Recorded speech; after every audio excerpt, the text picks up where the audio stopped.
क्या होगा अगर साइंटिस्ट लार्ज हाइड्रोजन कोलाइडर में एक्सीडेंटली एक ब्लैक होल को बना दे, जो कि पॉसिबल है। वैसे तो यह हादसा होना बहुत रेयर है, बट अगर ऐसा हुआ तो हमारी धरती को एक ब्लैक होल के अंदर जाने से कोई नहीं बचा पाएगा। और फिर हमारा क्या होगा भाई, चलो जानते हैं। दोस्तों, ब्लैक होल ब्रह्मांड के वो राक्षस हैं जो कि लाइट के पार्टिकल फोटोन से लेकर पूरे के पूरे स्टार और पूरे सोलर सिस्टम तक को निगल जाते हैं और डकार भी नहीं लेते। वो तो मैं खा गए। हाँ। तो अगर ऐसा ही एक black hole large hydrogen collider बना दे तो क्या होगा? क्या लैब में क्रिएट हुआ कोई ब्लैक होल अर्थ को डिस्ट्रॉय कर सकता है? दोस्तों, large hydrogen collider super conductive magnets की एक 27 किलोमीटर लंबी रिंग है जो अपने अंदर पार्टिकल्स को ऑलमोस्ट लाइट की स्पीड से एक्सेलरेट करती है। और इतनी स्पीड से जब ये पार्टिकल आपस में टकराते हैं तो इतनी एनर्जी प्रोड्यूस करते हैं कि एक नए पार्टिकल को जन्म दे सकें। अब क्योंकि हम यहाँ पार्टिकल की बात कर रहे हैं, जैसे कि इलेक्ट्रॉन और प्रोटॉन, तो यहाँ एनर्जी बहुत ही स्मॉल अमाउंट में होती है। और इतनी छोटी अमाउंट में एनर्जी को मेजर करने के लिए साइंटिस्ट ने मेजरमेंट की एक नई यूनिट बनाई जिसे टेरा इलेक्ट्रॉन वोल्ट TeV कहते हैं। और दोस्तों, 14 टेरा इलेक्ट्रॉन वोल्ट हमें एक नया पार्टिकल बना के दे देते हैं और एक के पीछे 19 जीरो जितने टेरा इलेक्ट्रॉन वोल्ट एक ब्लैक होल को बना सकते हैं।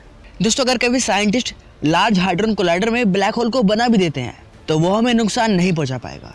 सोच रहे होगा कि ऐसा क्यों?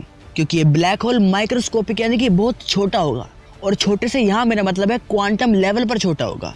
एंड वेट, इस ब्लैक होल का मास किसी नॉर्मल बैक्टीरिया से 40 मिलियन गुना कम होगा। अब इतना छोटा ब्लैक होल होगा तो उसकी ग्रेविटेशनल पुल भी बहुत कमजोर होगी, जिससे वो सिर्फ छोटे पार्टिकल्स को ही निगल सकेगा।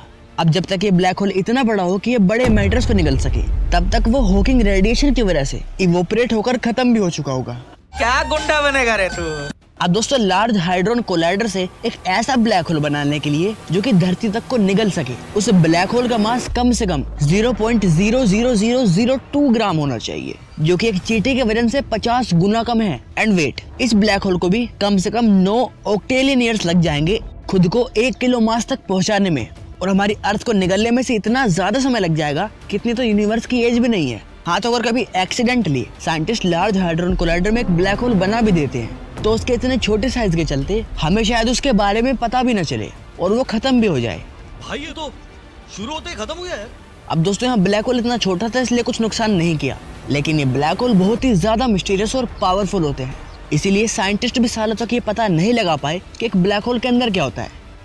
अरे देवा, ये गड़बड़ है बाबा। लेकिन फाइनली इस मिस्ट्री से पर्दा उठ गया और पता चल गया कि एक ब्लैक होल के अंदर क्या होता है। जानने के लिए लेफ्ट वाली वीडियो पर क्लिक कर दो। हाँ, और वीडियो को अभी तक देख रहे हो तो एक लाइक जरूर करना, और अगर ब्लैक होल से रिलेटेड कोई क्वेश्चन हो तो कमेंट जरूर करना।